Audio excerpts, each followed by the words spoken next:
Fala galera, tudo bem com vocês? Eu sou o professor Gabriel Marques e na aula do Educad de hoje a gente vai resolver um problema sobre geometria. Tudo certo? Vamos para a nossa sessão do Relembrando e aqui eu quero relembrar duas coisas muito importantes para a resolução do problema de hoje. A primeira delas é o famoso Teorema de Pitágoras da nossa geometria, certo? O que o Teorema de Pitágoras, que todo mundo ouve falar, acha que às vezes é muito difícil, ele aborda? Ele vai tratar sobre um mundo maravilhoso do triângulo retângulo. Esse triângulo aqui, o triângulo retângulo que é caracterizado por esse ângulo de 90 graus, ele esconde muitas propriedades interessantes. Ele mesmo deu origem a várias matérias da matemática e o Pitágoras ele deduziu essa expressão que relaciona os três lados do nosso triângulo retângulo. Tudo bem? O nosso triângulo retângulo ele tem esse lado aqui oposto ao ângulo de 90 graus, que a gente chama de hipotenusa, e os outros dois lados que são chamados de catetos do triângulo retângulo. O Pitágoras ele demonstrou que esses três lados eles respeitam essa equaçãozinha aqui, uma relação que envolve os quadrados dos lados do triângulo. Ele fala sempre que a hipotenusa ao quadrado, que é esse lado maiorzão, sempre o oposto ao 90 graus, a hipotenusa ao quadrado ela sempre é a soma dos quadrados dos catetos. Então, a frase que tornou célebre o Teorema de Pitágoras é: o quadrado da hipotenusa é igual à soma dos quadrados dos catetos. Mas, visualmente, o que é muito mais fácil de se tratar é a hipotenusa, que é o A, é A ao quadrado, é igual a B quadrado mais C quadrado.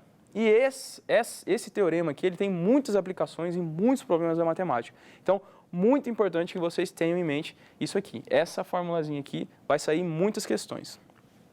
Em paralelo a ela, eu coloquei sobre a fatoração soma pela diferença, que é uma fatoração que a gente já falou em muitos problemas aqui nas videoaulas do Educad. O professor Garré, inclusive, ele gosta muito dessa fatoração, está sempre falando para vocês, e hoje a gente vai usar ela no nosso problema. Então, coloquei aqui para relembrar, primeiro de tudo, o que é uma fatoração. Uma fatoração é você pegar uma expressão matemática que está somando ou subtraindo apenas e transformar ela em fatores, em um produto, certo? Então, perceba aqui, ó, essa expressão, que é a quadrado menos b quadrado, ela está concretizada em uma subtração, percebe? A quadrado menos b quadrado.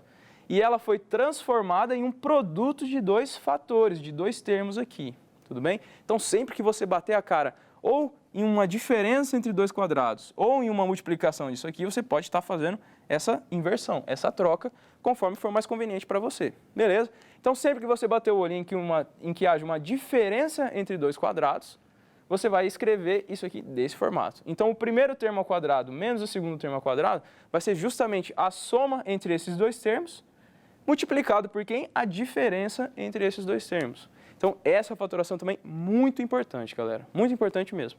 Esses dois tópicos aqui são muito importantes, então, para a resolução do problema de hoje. Tudo bem? Então, vamos à questão do dia de hoje no Educad, pessoal.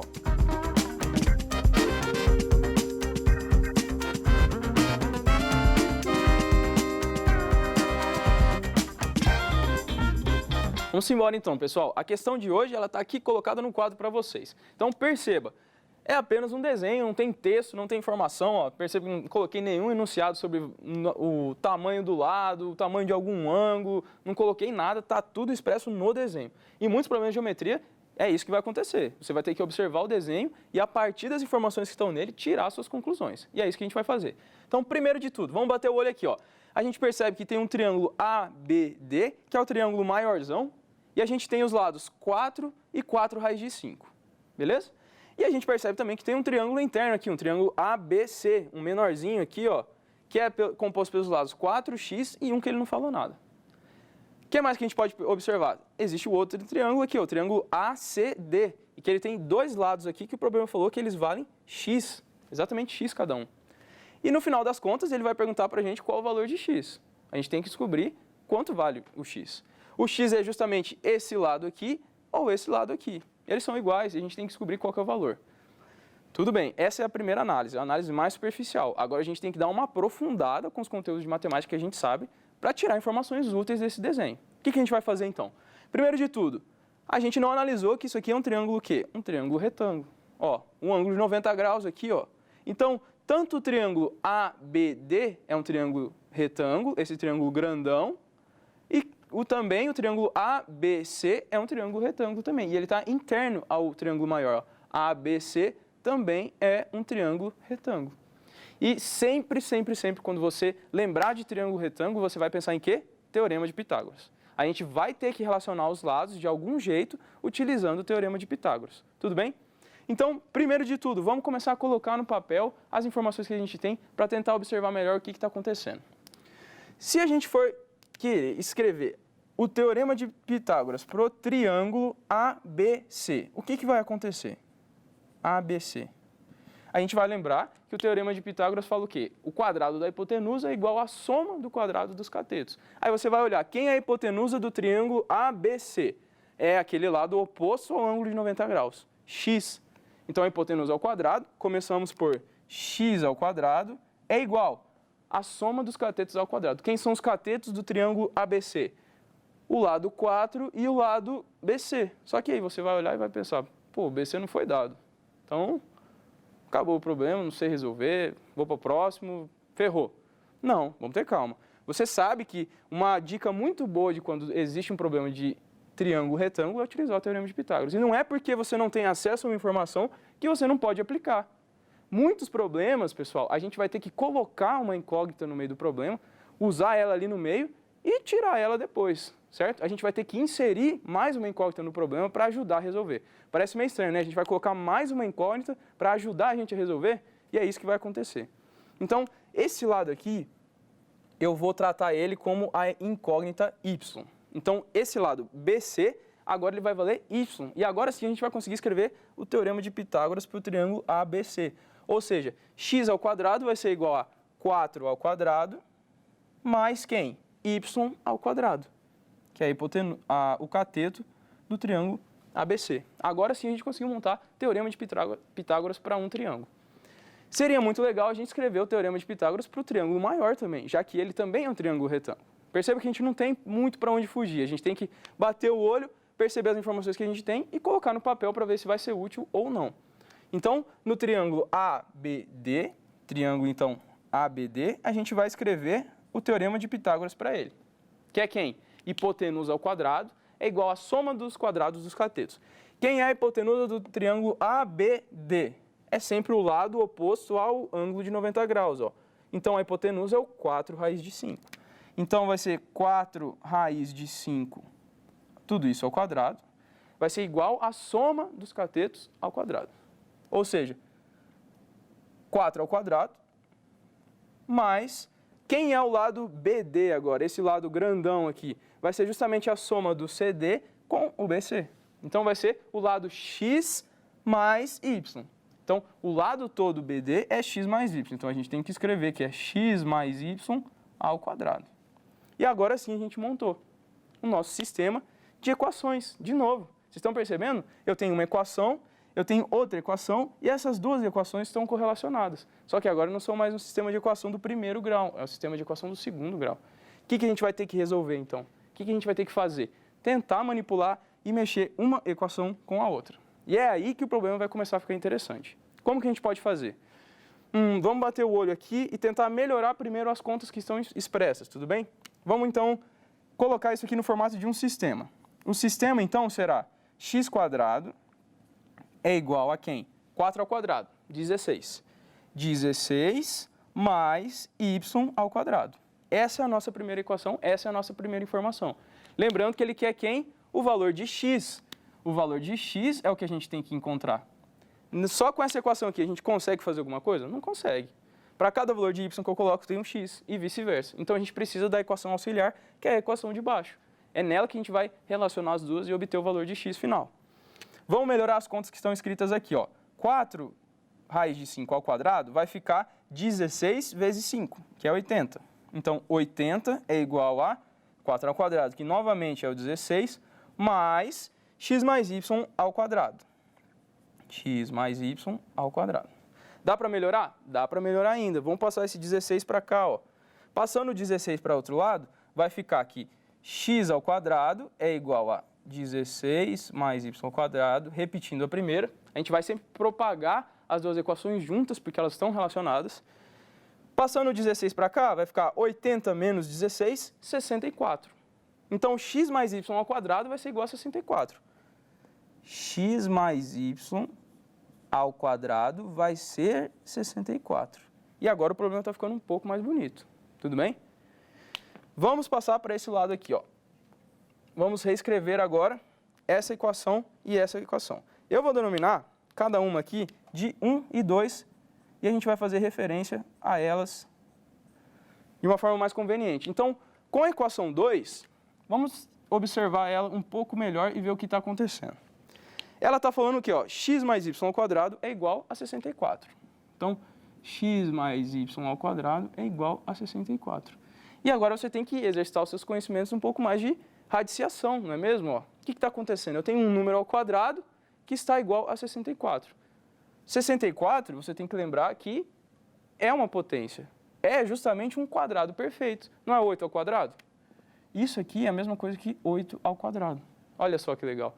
Então, eu tenho x mais y ao quadrado é igual a 8 ao quadrado. O que eu posso fazer? Tirar a raiz dos dois termos. Ou simplesmente perceber que x mais y vai ser justamente o número 8. Então, x mais y vai ser justamente o número 8. Muitas pessoas podem se perguntar, x mais y pode ser menos 8? Nesse caso, se eu fosse fazer o Bhaskara, eu chegaria numa resposta mais ou menos 8. Na matemática, assim, talvez até pudesse, né? X mais y igual a 8, x mais y igual a menos 8, ambos dão 64. Só que você tem que lembrar que a gente está num problema de geometria.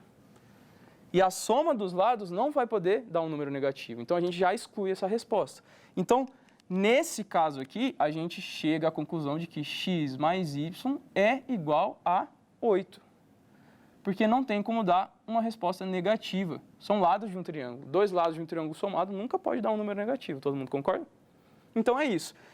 Perceba que daqui para cá, o que eu fiz? Eu tirei a raiz de dois lados da equação. Ó. Tirei a raiz de um número ao quadrado, dá o próprio número, x mais y. Tirei a raiz de um número ao quadrado, dá o próprio número, que é 8. E aqui a gente chega numa informação muito mais simples de tudo que a gente escreveu aqui. Perceba que não tem quadrado, é uma equação agora do primeiro grau, x mais y igual a 8. Então, eliminamos todos os dados que a gente poderia tirar da equação número 2. Agora a gente vai tentar relacionar com a equação número 1. Vamos reescrever a equação número 1 aqui. Equação número 1, ela fala que x ao quadrado é igual a 16 mais y ao quadrado. E agora, muitas pessoas podem querer fazer o quê? Eu pego o y aqui, isolo, fica 8 menos x, tudo bem? Aí eu coloco aqui 8 menos x e começo a fazer conta. E conta, e conta, e conta, e conta. E muitas pessoas, pessoal, pegam esse caminho na questão. Muitos alunos já vieram tirar dúvida comigo e eu já vi muitas pessoas, mais de 90% pegam esse caminho, que é isolar o y aqui, jogar aqui, deixar tudo em função de x e fazer um monte de conta. Isso aqui vai te causar muita complicação. Qual é o jeito mais inteligente e mais bonito mesmo da gente fazer esse problema? É você olhar com mais carinho para essa equação número 1. O que você vai pensar? Você vai pensar, eu tenho x ao quadrado igual a 16 ao quadrado mais y ao quadrado. Lembrando que você já sabe quanto que vale a soma das duas incógnitas. E aí, o que você vai ter que pensar? Justamente o que eu falei no nosso relembrando. A fatoração. Como que a fatoração vai aparecer? Passando esse y para esse lado. Olha só que legal. X ao quadrado menos y ao quadrado vai ser 16. E agora sim ficou bem familiar essa expressão para a gente, né? A diferença de dois termos ao quadrado. É justamente a fatoração soma pela diferença. O que a gente vai fazer então? Transformar isso aqui justamente no que a gente viu no relembrando. X ao quadrado menos y ao quadrado é a mesma coisa que x mais y vezes x menos y. Essa é a fatoração que a gente sempre vai estar usando. Ela é muito importante, pessoal. Então, isso aqui é a mesma coisa que isso, que é igual a 16. Aí você, professor, não estou entendendo. Para que você está fazendo isso? Vai ajudar em alguma coisa fazer essa fatoração? Vai. Por quê? A gente sabe já quanto é o valor de x mais y, ó. X mais y é justamente 8. Então, a gente vai substituir o valor de 8 aqui. Porque a gente já descobriu, pelo desenvolvimento da equação 2, que x mais y é 8. Por isso que eu quis fazer essa fatoração. Por isso que eu quero simplificar as minhas contas. Então, substituindo x mais y como valor 8, a gente vai chegar aqui, 8 vezes x menos y é igual a 16. E aqui a gente consegue retirar o valor de x menos y, não consegue? Só passar o 8 dividindo. X menos y, então, vai resultar em 2. Então, a gente tem agora duas informações. Muito mais simples do que essas aqui que a gente tirou no primeiro momento. Todo mundo concorda? x quadrado com não sei o que ao quadrado, uma raiz elevada a um número ao quadrado. Aqui a gente não tinha noção nenhuma do que estava acontecendo, sendo que a gente queria descobrir o valor de x. Agora, com essas duas aqui, a gente vai conseguir transformar num problema muito mais simples. A gente vai de novo, ó, duas incógnitas com duas informações, de novo um sistema de equações. Só que agora um sistema de equações muito mais agradável. Qual é o sistema de equações que a gente recaiu? Dois números, x mais y, que somados dão 8, dois números que, quando subtraídos, dão 2. E agora sim ficou simples, né, pessoal? Você tem duas equações no sistema de equações de primeiro grau que, de novo, você pode resolver da forma que mais lhe convier. Perceba que o y que a gente colocou, a gente pode, inclusive, achar o valor dele, tudo bem? Mas não é necessário, ele perguntou apenas o valor de x no nosso problema. Então, como a gente pode resolver esse sistema de equações? A gente pode fazer pelo método da adição, que eu já expliquei em outros vídeos para vocês, ó. Um sistema de equações do primeiro grau, quando ele tem essa diferença de sinal, perceba que quando você somar, geralmente essa galera vai se cancelar e já sai direto o valor de x. Então, somando a galera que está do lado esquerdo da igualdade, somando a galera que está do lado direito da igualdade, vai resultar em x mais x, 2x. Y mais menos y vai cortar, vai sobrar 0. E 8 mais 2 vai ser 10. E daqui, pessoal, a gente já retira direto o valor da nossa resposta. O 2 passa dividindo, então o x vai receber o valor de 5 no nosso problema. E isso é justamente o que o problema queria, pessoal. Então perceba, é um problema um tanto quanto difícil, não é simples de você ter esse raciocínio, mas eu quis justamente trazer para exercitar a visão de vocês a respeito da nossa fatoração soma pela diferença. Ela é muito importante. Perceba que justamente a matemática ela se diferencia nesse momento em que você sabe usar as ferramentas que você tem. Muitas pessoas vão conseguir resolver o problema isolando o y e colocando aqui, fazendo toda a conta, mas isso vai gerar muito esforço, vai gerar muita conta e nesse meio de conta você pode errar. Então o jeito mais otimizado é justamente você perceber a fatoração, transformar num sistema de equações um pouco mais simples e tirar o valor de x de uma maneira bem mais bonita, bem mais habilidosa na matemática. Beleza, pessoal? Então, espero que, de novo, esse problema tenha agregado conhecimento para vocês. São ferramentas muito importantes e muito relevantes na matemática. Teorema de Pitágoras e a fatoração soma pela diferença. Beleza, pessoal? Um grande abraço, então, a todos e até a próxima.